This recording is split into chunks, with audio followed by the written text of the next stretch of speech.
Top FM. More music variety. Top. Assalamualaikum warahmatullahi wabarakatuh. Semoga bawain satu inspirasi kita semua. Halo, apa kabar teman dimanapun Anda berada saat ini? Ya, senang sekali rasanya untuk kesempatan malam hari ini jumpa lagi dengan Bayu Ahmad di Special Broadcast Radio Singosari Top FM. Untuk malam hari ini masih di talkshow kita untuk menemani kita semuanya. Ya, masih bersama Universitas Peradaban Bumiayu yang nanti untuk tema malam hari ini yaitu mengenal lebih dalam farmasi peradaban. Ya, dimana untuk temannya perlu kita ketahui bahwa dunia obat ini menjadi satu hal yang penting apalagi di masa-masa pandemi seperti saat ini. Dan ini farmasi ini orang yang nantinya meracik obat dan tentu ini menjadi hal sangat penting untuk kita ketahui bersama. Dan narasumber kita untuk malam hari ini sudah ada bersama saya yang tampan-tampan malam hari ini kebetulan sudah hadir. Ada Mas Lutfi Hidayat Maulana SKM MSI Kapro. Beliau adalah Kaprodi Farmasi Universitas Peradaban Bumiayu. Assalamualaikum Mas Lutfi. Salam. Ya, apa kabar Mas Bayu? Alhamdulillah sehat. Seger banget Mas Lutfi. Iya, udah mandi sih jadi. Oke, kemudian juga ada Mas Saiful Prayogi Esfam, Ketua Ikatan Alumni Farmasi Universitas Peradaban. Assalamualaikum Mas. Lebih dekat lagi mungkin ke Omik. Iya. Oke deh. Kecil-kecil sampai rawit nih Mas. Iya, kecil-kecil udah menguasai dunia. Oh, sudah melakukan. Apa itu, Pak? Lombok caplak. Oh, lombok caplak. Cengis lagi. Cengis lagi ya. Lebih pedas lagi ya. Ya, Mas Lutfi dari asli Bumiayu. Saya asli Petuguran. Oh, Petuguran. Wah, iya. Dekat-dekat. Kayak satu rumpun ya gitu ya. Ya. Tapi saya manusia pinggir waduk, Mas. saya ingat jadi Nmes gitu loh. Iya. Kalau lihat Mas Lutfi itu kayak lihat Mas N bahwa aku rindu. Ada nostalgianya ya. Ada nostalgia. Bisa nyanyi Mas? Ya bisa sih sedikit-sedikit. Sedikit-sedikit. Kalau panjangan berarti bukan nyanyi. Iya. Kalau sedikit nyanyi aja. Kalau Mas Saiful asli Bumiayu? Asli Karangkemiri, Pekuncen. Wah, Banyumas ya. Banyumas. Iya, tapi masih ya berbatasan lah ya, masih dekat-dekat banget gitu ya. Baik, untuk malam hari ini memang kita untuk tema kita Mas Lutfi dan juga Mas Saiful. Saiful ya, betul ya? Ya. Betul. Apa Mas Prayogi biasanya? Biasa dipanggil Yogi. Oh, Yogi ya, Mas Yogi ya, yes, Mas Yogi. Kalau Mas Lutfi, Mas Hidayat atau Mas Lutfi saja. Mas Lutfi ya. Ya, Mas Lutfi, untuk tema ke malam hari ini adalah mengenal lebih dalam farmasi peradaban, yang mana ini sebuah hal yang sangat luar biasa. Oh ya, Mas Lutfi sendiri udah berapa lama di Universitas Peradaban? Saya semenjak berdirinya Universitas Peradaban. Wah, 2015 ya? Iya, akan berdiri 2014 akhir dan dibuka untuk prodi farmasi itu 2015. Oh, farmasi 2015. Jadi kami baru meluluskan satu angkatan tahun kemarin. Alhamdulillah angkatannya kerja semua Mas. Ini Mas Yogi termasuk? Ini termasuk Mas Yogi. Berarti Mas Yogi angkatan pertama Mas? Angkatan pertama. Alumni angkatan pertama ya? Wah, sudah kerja? Alhamdulillah sudah. Ya, dan ini menarik Mas karena memang Bumiayu yang kota kecil lah ya, kota kecil ada fakultas farmasinya, ini sebuah hal yang sangat luar biasa. Mang sejauh mana sih Mas kepentingan dari Universitas Peradaban Bumiayu dengan adanya farmasi ini? Kok begitu pentingnya membuat fakultas peradaban? Jadi ini ya, kami kan sebenarnya meneruskan dari cita-cita Profesor Yahya Muhaimin ya, bahwa untuk mendirikan pendidikan ya yang terjangkau di masyarakat Bumiayu dan sekitarnya. Dan untuk farmasi sendiri kan tergolong jurusan sains ya. Nah, dari universitas itu kan harus ada syarat untuk sainsnya berapa persen. Nah kebetulan setelah disurvei itu yang dibutuhkan masyarakat paling banyak itu di farmasi yang paling menarik gitu kan, paling laris juga untuk saat ini. Karena untuk kesehatan kan banyak ya Mas. Iya betul. Jadi yang pertama paling favorit itu kedokteran. Ya. Ya, nomor 2 itu farmasi. Terus keperawatan ya Mas Yogi ya. Ketiga itu. Perawatan iya. Karena perawat kan butuh terus ya, gitu ya. mungkin untuk kedepannya ya semoga sih di peradaban juga ada keperawatan karena dibutuhkan gitu kan. Nah terus ada kebidanan kan sekarang sudah tidak terlalu ramai seperti dulu. Terus kesehatan masyarakat. Nah itu kalau kesehatan masyarakat masih di kota-kota besar, Mas. Tapi kalau di kota-kota kecil itu farmasi sangat dibutuhkan karena apotek itu butuh untuk tenaganya, Mas, tenaga kefarmasiannya. Karena sekarang, apalagi sekarang dengan adanya SK tahun 2017 ya Mas Yogi ya, yang mengharuskan nanti di tahun 2019 dan 2020 itu yang menjadi tenaga teknik kefarmasian minimal D3, Mas. Minimal D3. Minimal D3, bukan SMK lagi. Nah, jadi peluang itu muncul ya di sini di farmasi dan alhamdulillah sampai sekarang bisa berjalan terus menjadi ikut jurusan favorit, padahal jurusan baru ya. Jurusan baru tapi udah favorit. Iya, jurusan baru kan jurusan favorit di sana kan ada PGSD, adanya PGSD, manajemen. Nah, farmasi ikut di dalamnya dan teknik informatika yang sekarang sedang booming.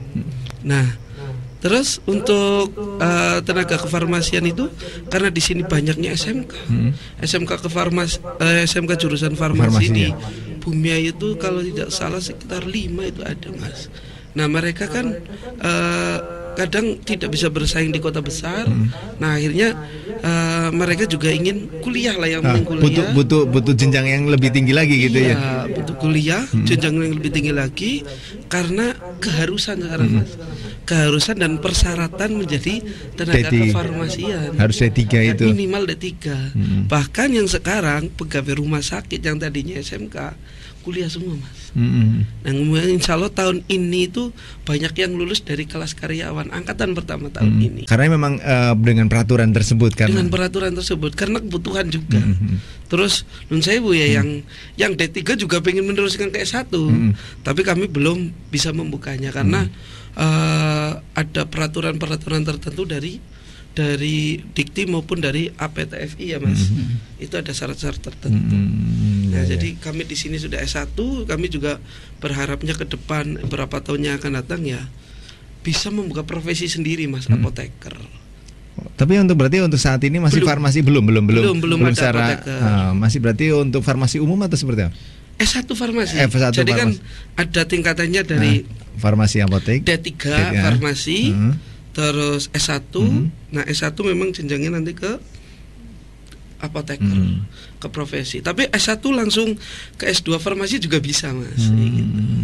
Jadi dengan minat mahasiswa yang sekarang daripada ke D3 mending ke S1 ya, langsung gitu ya. Iya, untuk karena apa?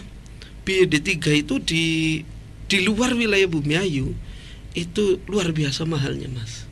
Nah, karena di sini ya dengan adanya Universitas Peradaban ya yang langsung dibimbing oleh Profesor Yahya Muhaimin, nah itu langsung ya karena temennya banyak mungkin ya, temennya banyak, relasinya banyak, jadi untuk biaya itu luar biasa. Murah di 500.000 paling sekitar di Universitas Peradaban Bumiayu. Iya. Untuk farmasi per bulan, Mas. Per bulan 500.000. Iya. Mahalan motor kan. Kalau di luar itu kita harus bayar uang gedung itu minimal 10 sampai 30 juta dulu. Untuk masuk di farmasi. Untuk masuk farmasi uang sumbangan itu. Wong di SMK-nya juga mahal ya? Iya, SMK-nya. SMK itu saya ke Aji Barang ya, saya survei tiap SMK itu. SMK itu per bulan 300. Farmasi? Iya. 300 sampai 500. Nah, kami seperti SMK kan berarti. Cuma kami mempunyai titel itu akhirnya nantinya. Dan ilmunya lebih dibutuhkan di masyarakat. Oke ya, dan ini tentu sangat menarik sekali karena memang untuk farmasi ini yang nantinya memang apalagi memang sekarang di Bumiayu sendiri ya, notabene di Bumiayu sendiri banyak sekali berdiri rumah sakit, apotek. Kemudian ini tentu ini juga menjadi bidikan dari Universitas Peradaban Bumiayu. Betul. Jadi banyak sekali yang karyawan apotek itu ya kuliah di tempat kami. Oh, sekarang apotek tenaganya itu minimal D3. Minimal D3. Minimal D3. Nggak bisa dari SMK farmasi lagi. Tidak diperkenankan. Kalau dari SMK farmasi itu masuknya nanti asisten tenaga teknis. Nah, Oh. kalau kita kan yang D3 ataupun S1. S1 masuknya tenaga teknis kefarmasian seperti itu, Pak. Bukan asisten lagi. Bukan asisten lagi. Dan Maksudnya asisten apoteker gitu. Kalau dari D3 atau S1. Nah, kalau dari SMK farmasi jadinya asisten tenaga teknis kefarmasian. Di bawahnya lagi. di bawahnya lagi. Dan dia nggak bisa jadi asisten gitu ya. Jadi asisten apoteker. Apoteker nggak bisa. Harus Harus D3. kuliah dulu. Harus kuliah dulu. Sesuai peraturan terbaru itu. Itu untuk apoteker Iya, se-Indonesia. se-Indonesia. Dan untuk di rumah sakit juga nggak bisa masuk ya. Sama, Sama. seperti itu. Makanya dari karyawan rumah sakit yang dulu-dulu ya, yang sudah lama itu ya, mereka pada kuliah lagi karena kebutuhan. Apalagi kalau yang guru ya, kalau yang guru SMK yang tadinya D3 gitu kan. Nah, itu mending S1 karena untuk ngejar sertifikasi dan lain-lain. Ya. Nah, itu jadi di sini itu dengan adanya Universitas Peradaban ya banyak sekali bisa membantu mereka-mereka yang jauh dari perkotaan. Ya, apalagi memang kebutuhan farmasi ini Iya. cukup tinggi gitu ya. Ya, dilihat dari memang SMK-nya sendiri di Bumiayu Cukup bagus. Cukup bagus. Ini banyak ada beberapa juga dari luar Jawa, Mas. Kuliah di sini di farmasi. Dari Sumatera, kemarin dari NTT ya. NTT ada yang di sini. Luar Jadi, Jawa, Mas, luar Jawa iya, sekarang sudah masuk. Iya, sudah pada Wah, mulai masuk. luar biasa. Malah angkatan pertama itu dari Bandung pada ke sini. Padahal kota besar kan. Sini kuliah bisa mengikuti, alhamdulillah malah baru lulus langsung di ambil orang ya untuk bekerja gitu. Jadi kami itu sebelum lulusan biasanya ditelepon, Pak. Ditelepon untuk minta lulusannya lah berapa sini gitu. Ya nanti kami persiapkan paling seperti itu. Oke ya. Kemudian Mas Yogi sebagai alumni pertama di Universitas Peradaban Bumiayu, seperti apa Mas untuk pemanfaatan ilmunya di luar ataupun ke hasil ya seperti disampaikan Pak Mas Lutfi tadi bahwa memang sudah banyak yang request kerja, dan Mas Yogi sendiri ilmunya seperti apa? Bermanfaat atau mungkin banyak diterima di dunia kerja seperti apa? Ya. Seperti yang sudah disampaikan Pak Lutfi tadi, memang keberadaan farmasi peradaban ini ya memang dibutuhkan oleh masyarakat gitu.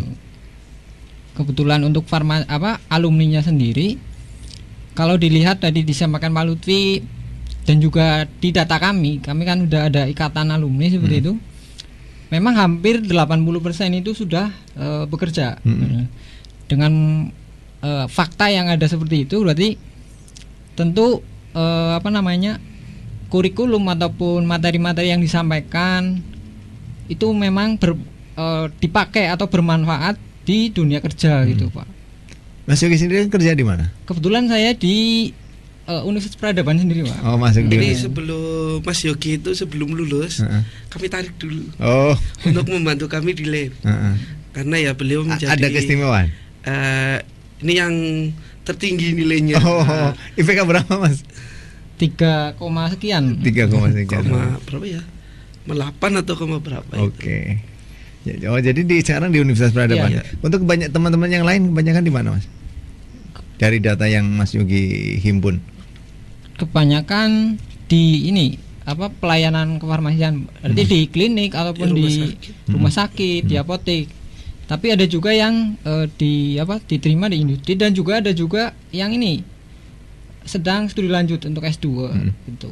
Kalau yang di industri itu berarti nanti bagiannya apa Mas Lutfi? Industri untuk S1 ya tatarannya mungkin bisa jadi di bagian QC-nya, QC, quality control. Untuk industri obat dan masuknya di industri obatnya itu ya. Wah, sangat berarti. Jadi farmasi itu bukan hanya sekedar ngurusin apotek, ngurusin rumah sakit yang berkaitan dengan obat, tapi lebih dari itu. Bisa juga di instansi pendidikan, misalkan jadi guru farmasi juga dibutuhkan. Terus di industri tadi juga dibutuhkan. Banyak. Keluarannya banyak. Oke ya, jadi memang sangat luar biasa ya. Ya, dan untuk saat ini di Universitas Praja sendiri membuka di kelas reguler dan karyawan. Kelas reguler dan karyawan. Untuk reguler jam? Untuk reguler itu dari mulai jam 7 pagi sampai jam 4 batasannya. Kelas karyawan itu kami hanya 3 hari, Pak. Oh, 3 hari. 3 hari, hari Sabtu dan Rabu itu mulai pukul 14.30 sampai malam.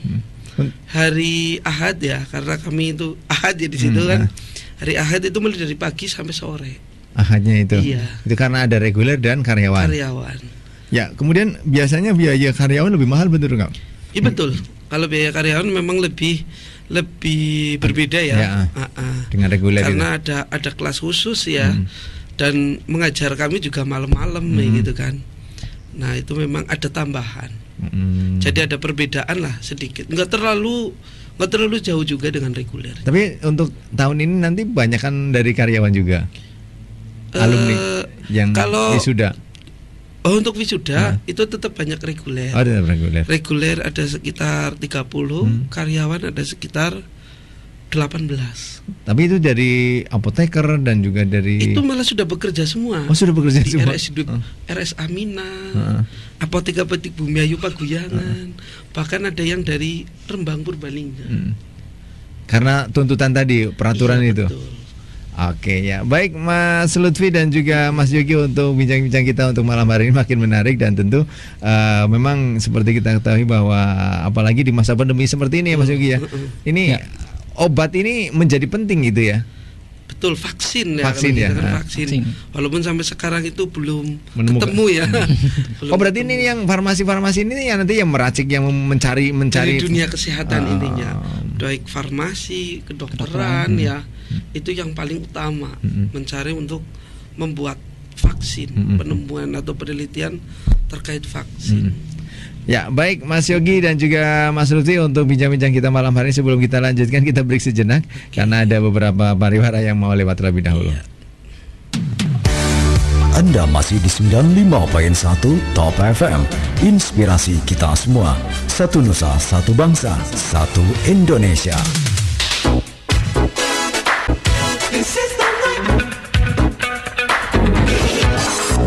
Ya, baik teman ya, masih di 95.1 Inspirasi kita semuanya dan masih bersama Bayu Ahmad di podcast Radio Singosari Top FM. Dan jangan lupa untuk teman ya, untuk malam hari ini ya, untuk yang ada di rumah juga bisa mengakses siaran kami di live streaming kita yang bisa temannya dengarkan di Radio Top FM 951, dan juga temannya bisa mengakses kami di video streaming Top FM Bumiayu di channel YouTube kami dan juga di Facebook Top FM 91 Bumiayu. Atau juga untuk temannya bisa bergabung bersama kami di Instagram @promosi_Universitas Peradaban, yang mana untuk malam hari ini masih tema kita yaitu mengenal lebih dalam farmasi peradaban Bumiayu, yang tentunya untuk malam hari ini ya bersama Koprodi Farmasi Universitas Peradaban Bumiayu, beliau Mas Lutfi Hidayat Maulana SKM MSI dan Mas Saiful Prayogi S.Farm, Ketua Ikatan Alumni Farmasi. Ya Mas Lutfi, makin menarik untuk dunia farmasi ini, dan Bumiayu yang notabene adalah kota kecil. Tentu ini apalagi Universitas Peradaban Bumiayu ini adalah kampus yang tergolong masih muda lah ya, masih fakultas yang juga tergolong masih muda, dan tentu ini untuk daya saing alumninya seperti apa Mas di luar sana? Ini untuk daya alumni, mungkin Mas Yogi yang bisa menjelaskan karena alumni langsung ya. Ya, gimana Mas Yogi? Persaingan menjawab tantangan apalagi untuk saat ini di dunia kerja, dan sebagai lulusan alumni Universitas Peradaban Bumiayu, atau mungkin wah kamu dari Universitas Peradaban Bumiayu kayaknya gimana, atau mungkin ada tanggapan-tanggapan seperti itu atau seperti apa? Sepertinya sih tidak ya Pak. Nyatanya banyak yang sudah bekerja seperti itu. Yang sudah bekerja itu kebanyakan ada di Purwokerto, yang notabene kan di sana ada Universitas farmasi juga di sana. Kemudian ada yang di Bekasi, ada yang di Jakarta juga. Ada yang di Solo, terus ada yang di Sumatera seperti itu. Jadi ya mampu bersaing lah intinya dengan adanya fakta seperti itu gitu. Dan juga nih yang di sini kan ada yang industri farmasi di Bumiayu yang baru itu. Nah kebetulan alumni kita juga ada yang masuk di situ. Artinya walaupun baru, kita tidak bisa diremehkan begitu saja seperti itu, Pak. Berarti memang walaupun baru tapi sudah diakui ini ya. Ya seperti itu. Karena memang kita dosen-dosennya juga tidak terlepas dari dosennya. Tidak terlepas dari dosennya tentunya. Dosennya berkompeten, terus kita dididik istilahnya dengan baik gitu di Universitas Peradaban, di prodi farmasi seperti itu. Ya, kemudian Mas Lutfi, dari pihak dosen sendiri dalam